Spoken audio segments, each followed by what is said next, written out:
It's that time once again. Time to geek out to some weather information, some cool stuff to show you this evening. We're gonna, as always, focus on the short term and the long range as well. All the stuff I don't have time to get to on TV. Well, of course, the weather this week has been kind of boring from a meteorologist standpoint, but it's been beautiful. We've had sunshine. Yesterday's high was 82. We matched that today, right at 82 degrees this afternoon. We do have some trouble out to the west, though. We have some showers and some thunderstorms brewing out here. Let me take off the satellite. Show you the action out here across the western Great Lakes, heading into parts of the Midwest. This is all associated with the cold front that is a slow one, but will eventually be a factor for our weather as we head into the weekend, specifically on Saturday. But in the meantime, of course, the weather quiet here. Not a great vacation day in parts of Florida this evening. Parts of the Southwest getting a little bit of wet weather, and up into parts of the Northern Rockies as well. Again, temperatures have been a story. The clear conditions have been a story all week. Temperatures this evening in the mid-70s. Look how warm it is still this evening out across the Plain States into parts of the deep south. We've got a ridge of high pressure centered over Texas. That's the core of the heat, this circular area right here. We do have this trough or dip in the jet stream, if you will, pushing through the northern Rockies into the Midwest. This is what is driving our cold front east. So let's talk about the next couple of days in a little bit of detail here. Of course, tomorrow is a Friday in the fall season. We've got high school football to concern ourselves with. And unlike the past couple of weeks, don't see really any threat for wet weather tomorrow evening. Here's the NAM model simulated radar at 4 p.m. tomorrow, high and dry. Then we'll get a little closer to kickoff time here at 7 p.m. NAM keeping the showers out to the northwest into parts of Michigan, Indiana, and Illinois as well. All right, so then Saturday rolls around, and here comes our cold front on Saturday. Now, YSU's at home at 4 p.m. on Saturday. Had kind of a lousy day for YSU football last Saturday, and this Saturday doesn't look as cold, but it could be kind of damp.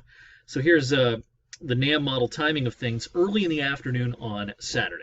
We have our cold front kind of right along I-71 at this point. I think if you want to get outdoors Saturday, you're fine in the morning, even maybe the first hour or two of the afternoon, but starting around 2 o'clock or so, I think our rain chances will increase pretty quickly. And yes, there could be some thunder mixed in with this. Here's at 5 p.m.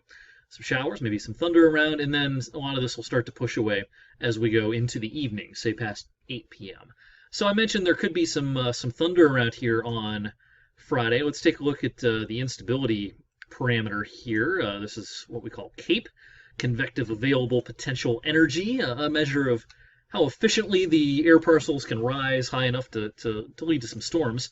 As we get into the mid-afternoon on Saturday, now this is not through the roof or anything. This is nothing like we see sometimes in the spring, but the NAM is showing a few or several hundred joules of CAPE around, and that is certainly enough to support thunder.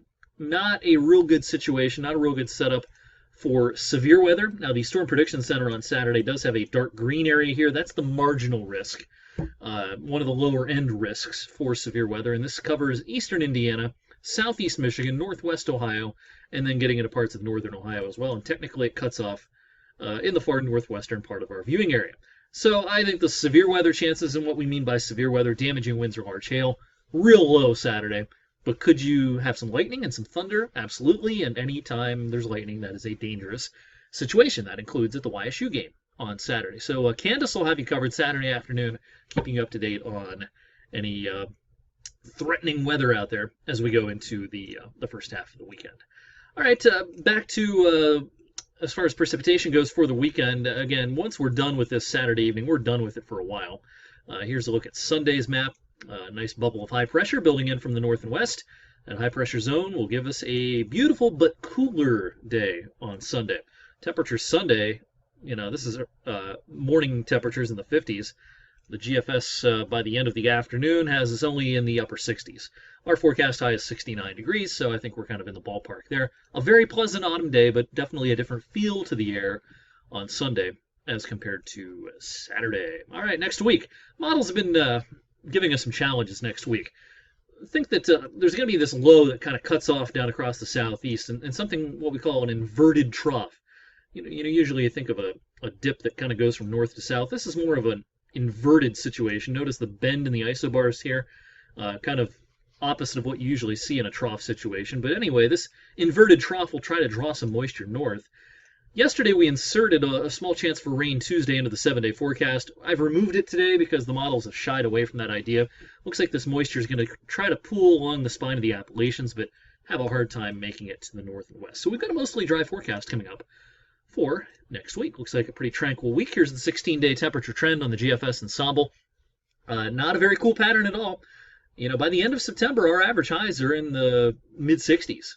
Looks like we're going to be above that a lot of the time here through the last 10 days of September. A lot of 70s for highs. Overnight temperatures very comfortable. Really nice weather because you don't have to necessarily run the heat much. The air conditioners can get a break. It's a good cost-saving season here in Northeast Ohio and Western PA in late September. Hey, real quick, what about October? Here's the latest 7 runs of the climate forecast system model, painting a warm picture for October, warmer than average for the month. And as far as precipitation, not giving us much of a signal either way. Could be kind of a wet month compared to the averages across the southern tier of states, and a dry month up in New England. We could become a kind of somewhere in between. So if this has the right idea, and I suspect it does, we would expect a pretty typical October rain-wise. Now, October is usually one of our drier months. We need some rain, but October is one of the 2 or 3 driest months we have, climatologically speaking. That'll do it for the September 17th edition of Weather for Weather Geeks. Thanks for watching, everyone. Hope you have a great night. I'll see you tonight on 21 News at 11.